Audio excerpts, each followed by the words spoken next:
बोला बामा बोल के हम उठे कबारिया जब हम बाबा के ना गरिया जान। बोला बामा बोल के हम उठे कबारिया जब हम बाबा के तू गरिया जान।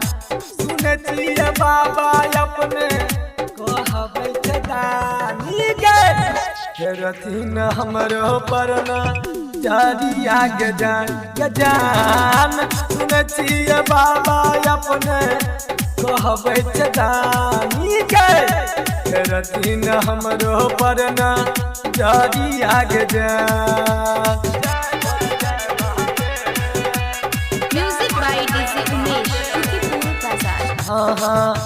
बुहुडा संभारी सहबै जलबा चढ़ेबै मोहनक सरदा हम बाबा से कहबै गए। बुहुडा संभारी सहबै जलबा चढ़ेबै मोहनक सरदा हम बाबा से कहबै गए। राइटर न जाम संगे गायक किसान जाई बैजू के ना गरिया गे जान। सुनतिए बाबा महंकार बड़ी छे दयालु गे रथिन हमरो परना जरिया गे जान।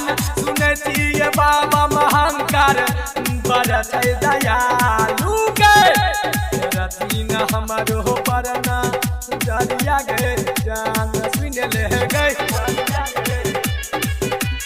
Music by DJ Umesh Sukhipur Bazar. एक नाम छै गई महिरल गराम में बसै छै बाबा महंकर सब के परान में गई। एक बात छै गई महिरल गराम में बसै छै बाबा महंकर सब के परान में।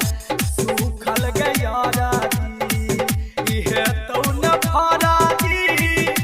लगा ले तू भाजिया के